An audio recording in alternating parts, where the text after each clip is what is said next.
Assalamualaikum warahmatullahi wabarakatuh. Bismillahirrahmanirrahim.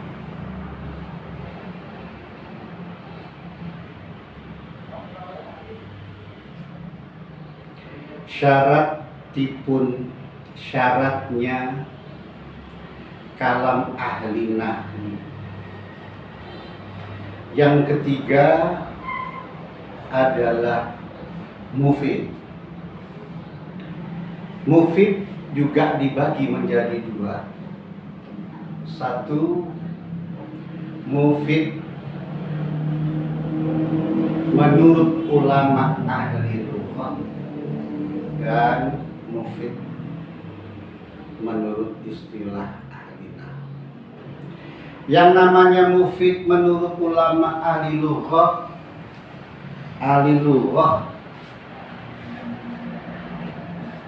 dipun khat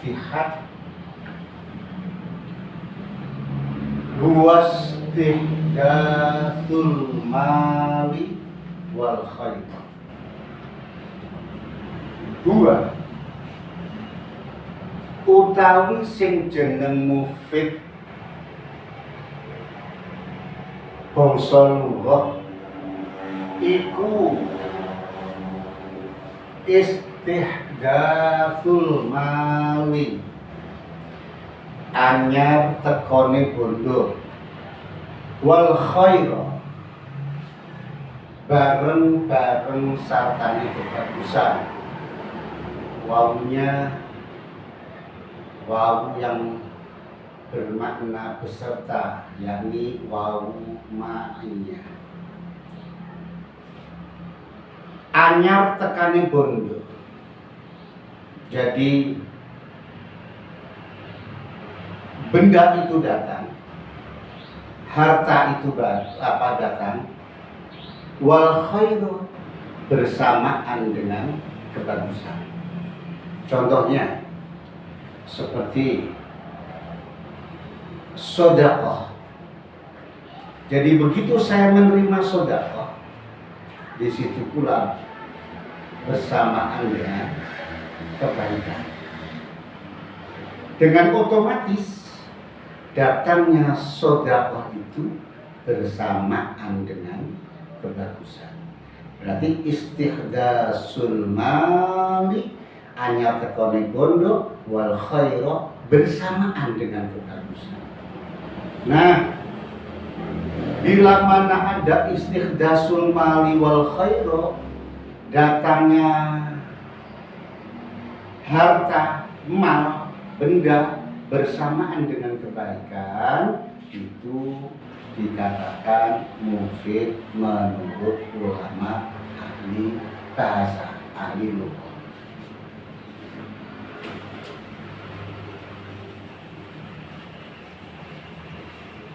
Adapun yang namanya mufid menurut ulama ahli nahwu adalah kullu ma afada faidatan yahsunus sukutu minal mutakallimi wassami'i alaihi. Dua utawi sing jeneng mufid bangsa istilah ulama ahli nahwu iku kulluma saben-saben perkara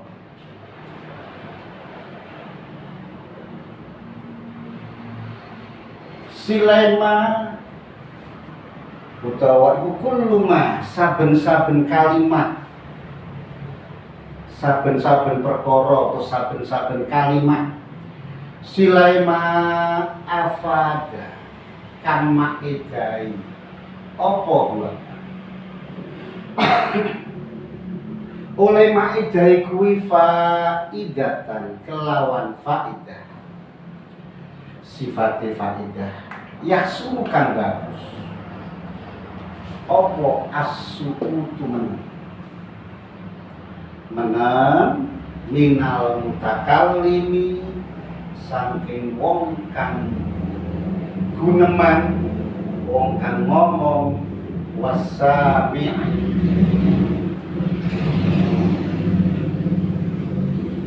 lan wong kang krungu, alaiha ing atase faidah.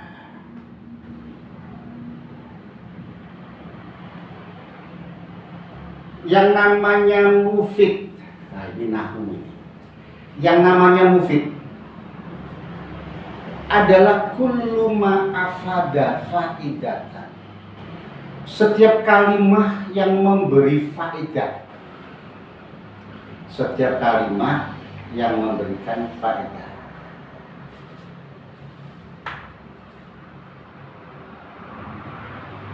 Faedahnya apa? Yang dimaksud kullu ma afada faidatan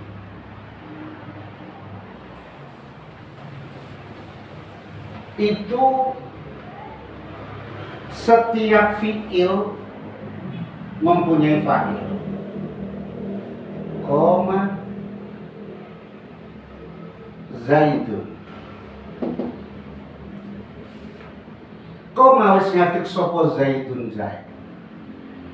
Adanya fi'il dan adanya fa'il ini namanya faidah. Kullu ma afada faidatan. Sekali lagi, ngaji nahwu shorof itu ngaji rasa dan ngaji pikiran. Kalau nggak dimasukkan di hati ya susah. Yang namanya faidah, mufid adalah kullu ma afada faidatan. Setiap perkara, setiap kalimat yang memberikan faedah. Terus faedah itu apa? Faedah itu adalah fi'il menyebutkan fa'il. Ini namanya faedah. Zaidun qaimun. Jadi di dalam tertibnya Zaidun qaimun. Zaidun utawi Zaid iku qaimun wong kang ngadeg sapa wa Zaid. Zaid mubtada, qaimun itu khobar. Ada mubtada dan ada khobarnya. Ini namanya faedah.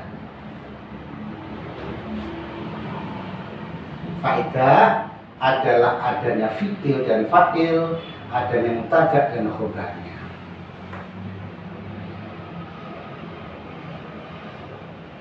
Yahsunus sukutu, setiap perkara yang memberikan faedah dengan faedah yang bagus.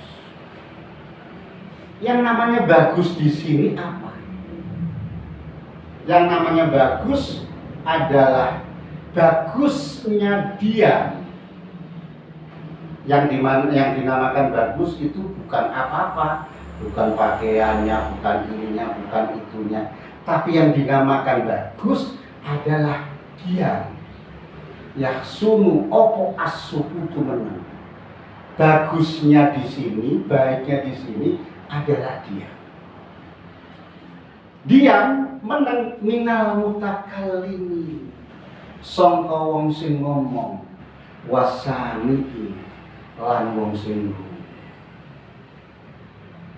alaiha ing atase faedah. Bagus baik dari orang yang berbicara dan orang yang mendengar, baik dari mutakalim dan baik dari sami. Terus artinya bagus apa? Itu kan faedah bagus antara mutakalim dan sami. Terus artinya bagus itu apa? Artinya bagus mutakalim tidak menambahkan pembicaraan lagi. Mutakalim tidak perlu menerangkan lagi. Mutakalim tidak perlu menambahkan perkataan lain. Cukup, berarti mutakalim berkata itu cukup. Wasami'i dan sami'nya juga tidak perlu bertanya. Tidak perlu bertanya lagi. Contohnya, koma Zaidun. ada lafaz koma Zaidun. Saya berkata koma Zaidun. Zaid telah berdiri. Dari kata-kata koma Zaidun ini, saya sebagai orang yang berbicara ini tidak perlu menerangkan lagi, cukup dengan menghabarkan, dengan memberitakan kepada orang bahwasanya Zaid telah datang. Cukupkah saya sebagai mutakalim untuk menerangkan kedatangannya si Zaid? Wasami, dan sampai begitu mendengar ada mutakalim berkata Zaid telah datang, cukup memahami daripada lafaz koma Zaidun, si sami orang yang mendengarkan tidak perlu bertanya lagi. Itu namanya yasunus sukutu minal mutakallimi wasami alaiha. Ataupun dari terkait mubtada khobar, misalkan saya berkata kepada orang, Zaidun utawi Zaid iku qaimun wong kangat. Zaid itu adalah orang yang berdiri. Cukup. Kata-kata kalimah lafal yang mengatakan Zaidun qaimun, Zaid adalah orang yang berdiri, ada mubtada'nya dan ada khobarnya, cukup buat saya sebagai seorang mutakalim berbicara kepada sami, tidak perlu untuk memahamkan lafal Zaidun qaimun ini, tertib Zaidun qaimun ini menambahkan lafal yang lain. Begitu pula si sami'nya tidak perlu bertanya lagi tentang keterangan Zaidun qaimun.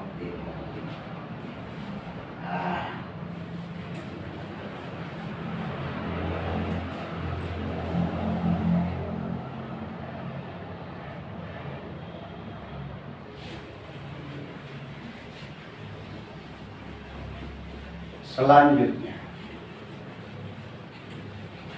syarat yang keempat.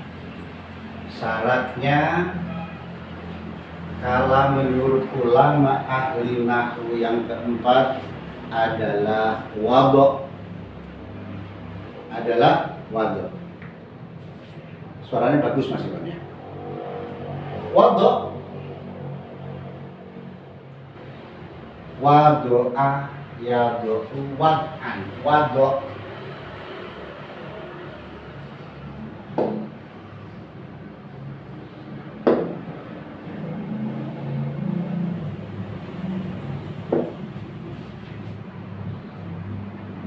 Lafal wadho, wad'an, wadho bil wad'i, wadho. Ini juga dibagi menjadi dua.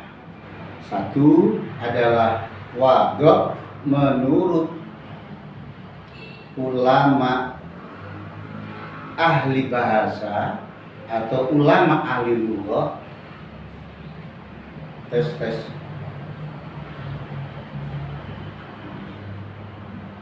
Ulama ahli lughah atau ulama ahli bahasa itu bermakna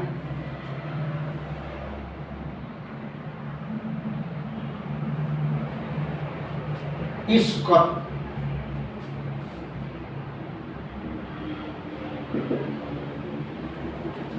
dan yang kedua bermakna wiladah,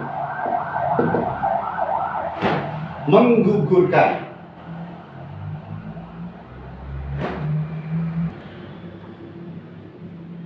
Saya ulangi, wadho bermakna iskot, yang kedua wadho bermakna wiladah.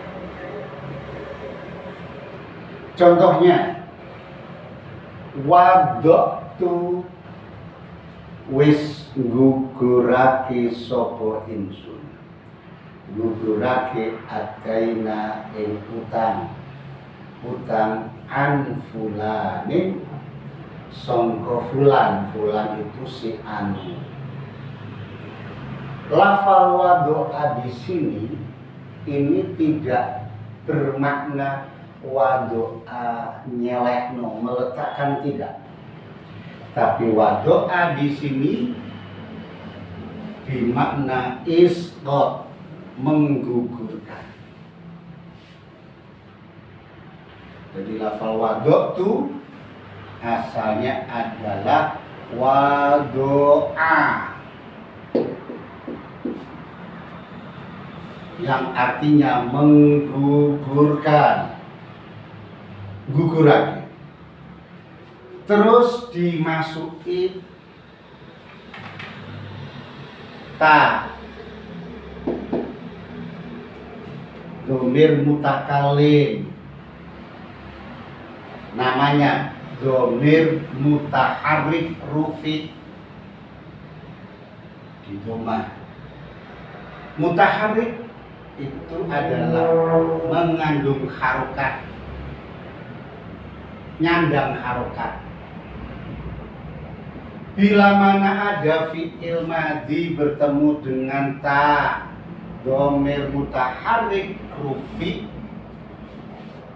maka ain fi'ilnya akhirnya ini supaya disukun, tidak lagi di fathah tapi disukun. Namanya sukun arid, sukun sing anyar. Jadi sukunnya itu baru, tidak asal.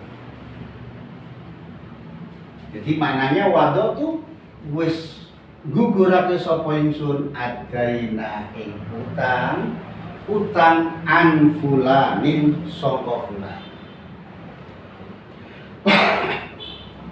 Kalau pengen ngaji yang benar, untuk mengasih murad, untuk supaya tahu yang dimaksud daripada kata-kata ini, wada'tu daina, wada'tu daina, aku telah menggugurkan hutang an fulani. An itu faedahnya mujawazah. Jadi setiap huruf jar, min ila an ala fi ruba ba kaf lam waw qasam, ini punya makna, punya faedah sendiri-sendiri. Contohnya an maknanya saking itu apa? An itu faedahnya adalah mujawazah. Mujawazah itu bu'du syai'in anil majruri. An itu faedahnya adalah bu'du syai'in anil majruri. Majrur yang dijerkan adalah lafal fulanin, ini dijerkan dengan an.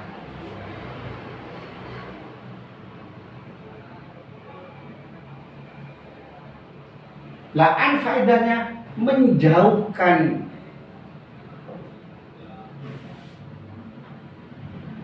dari majrurnya. Bu'du syai'in anil majruri, menjauhkan sesuatu. Sesuatu adalah adain. Sesuatu adalah adain, dijauhkan dari fulan, majrurnya. Dijauhkan biwasitotil masdari, dengan lantaran masdarnya adalah wad'an. Jadi artinya menjauhkan sesuatu dari majrurnya dengan lantaran masdarnya wad'an. Wad'an adaina an fulan. Jadi saya menggugurkan hutang. Nah, hutang ini an fulanin, dengan wad'an, dengan digugurkan, maka hilanglah hutang daripada fulan. Menjauhkan hutang, menjauhkan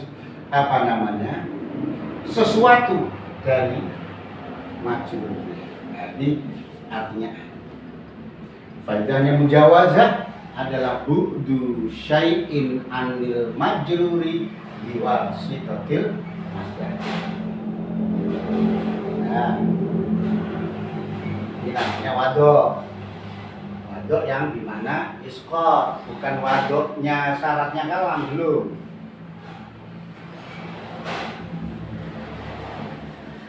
Yang kedua, wadok apa namanya? Menurut ulama ahli lughah yang bermakna wiladah. Wiladah itu melahirkan. Contohnya wado'atil mar'atu waladaha.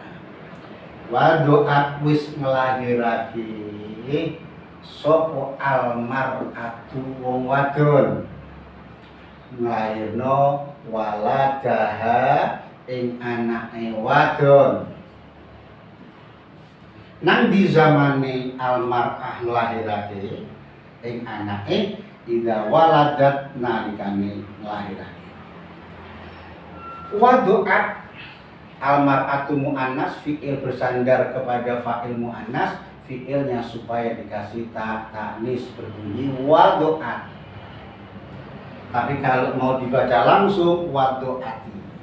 Kenapa? Di anna harfa sakin, karena huruf yang mati. Idza hurika bil kasri. Kalau mau diharokati, harokatilah dengan kasroh berbunyi wadu'ati.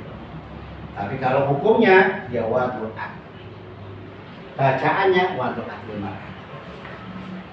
Wadu'a di sini tidak bermakna nyelehno. Tapi waduk menurut ulama ahli bahasa bermakna melahirkan atau wiladah.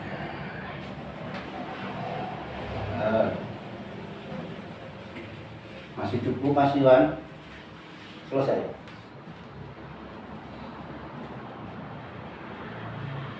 Terus waduk menurut ulama ahli nahwu sekarang adalah huwa ja'lul lafzi dalilan 'alal makna aw bil qasd. Huwa utawi sing jeneng waduk cara istilah iku ja'lul lafzi dadi ake lafaz.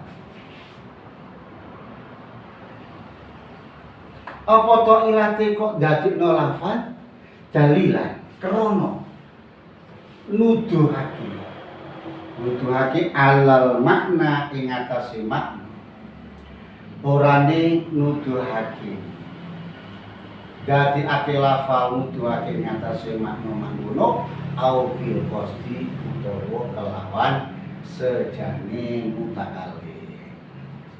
Jadi lafal ja'a Zaidun, saya mengatakan ja'a Zaidun itu adalah ja'lul lafzi, menjadikan lafaz. Lafaz itu harus suara, wa sautul mustamilu ala ba'dil hurufil hijaiyati lati awaluhal alif wa akhiruhal ya wa kharajat min lisanil insan. Harus suara. Nah, saya menjadikan lafal yang berbunyi ja'a Zaidun itu tidak dalam keadaan bermimpi, melindur, ngigu, enggak. Atau saya dalam keadaan gila. Kalau saya dalam keadaan gila, tidak bisa dikatakan wadok sebabnya. Ja'lul lafzi ini tidak dalilan alal makna, karena tidak menunjukkan makna apa-apa, karena sedang itu atau sedang gila.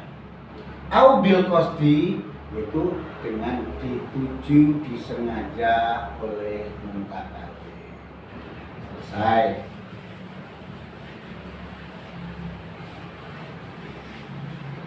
Ya agak cepat, dapatnya agak banyak.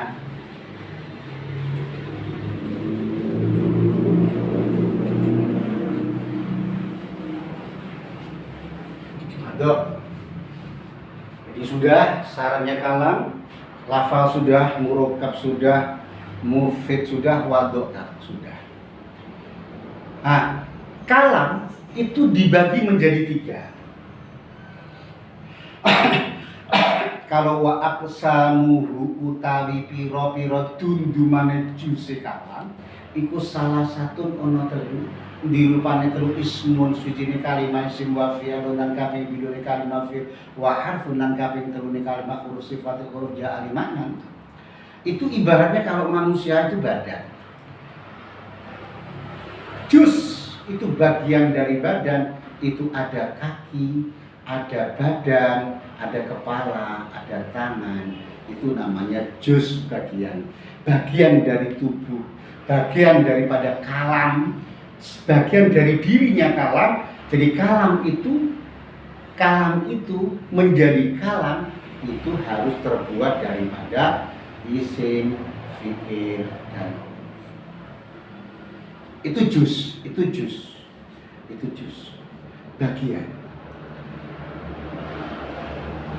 bagian dari dirinya kalam. Nah, sekalam, kalam itu terbagi menjadi berapa? Orang berbicara, jenis orang berbicara.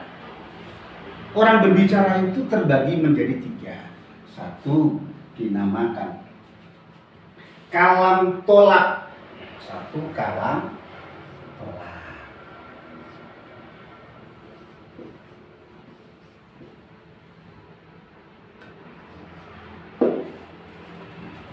Yang namanya kalam tolak itu mencari murid. Huwa ma yuta'akhkharu wujudu maknahu an wujudi lafzi. Iki sing jenenge kalam apa yang namanya? Kalam tolak. Huwa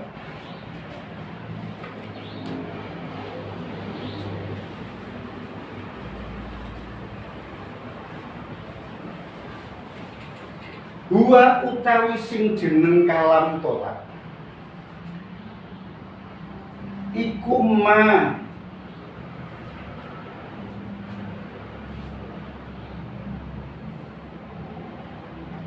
kalam atau kalimat silima yuta akhoru kang den akhirake apa wujudu makna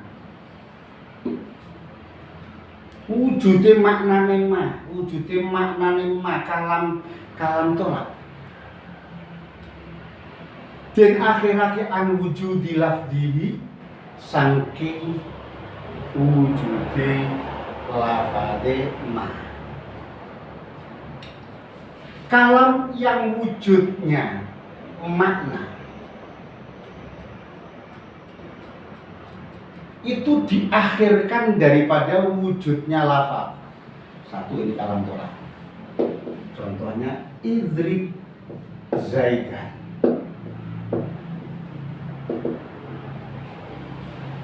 Idrib mukula sapa sira.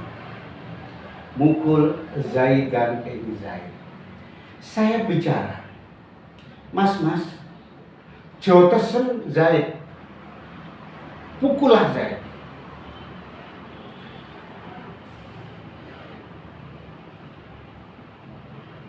Saya mengatakan pukullah zaid. Idrib zaidan. Ini adalah lafalnya dulu yang keluar. Lafalnya dahulu, maknanya belakang. Yuta akhir diakhirkan apa wujud makna. Yang didahulukan adalah wujud di lafzihi berupa idrib zaidan. Pukullah zaid.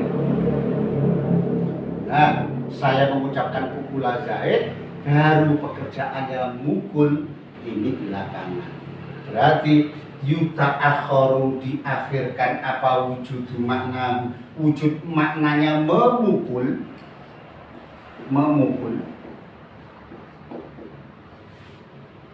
an wujudi lafzihi perintah pukullah. Nah, yang lafalnya duluan maknanya belakang ini dikatakan kalam tolak. lafalnya dahulu, maknanya belakang, ini namanya kalam tolak. Udah banyak. Nah, kalam tolak sebentar. Kalam tolak itu nanti dibagi 3. Ada tolak amar, ada tolak doa, ada tolak iltimas. Itu bagian daripada kalam tolak, dibagi 3. Amar, doa, iltimas. Sedang kalamnya sendiri dibagi 3. Kalam tolak, kalam khobar, ketiga kalam insya. Nah ini besok atau lusa. Yang sekarang yang harus tahu bahwasanya lafal yang jatuh dahulu ke duluan, maknanya belakang, itu namanya kalam tolak.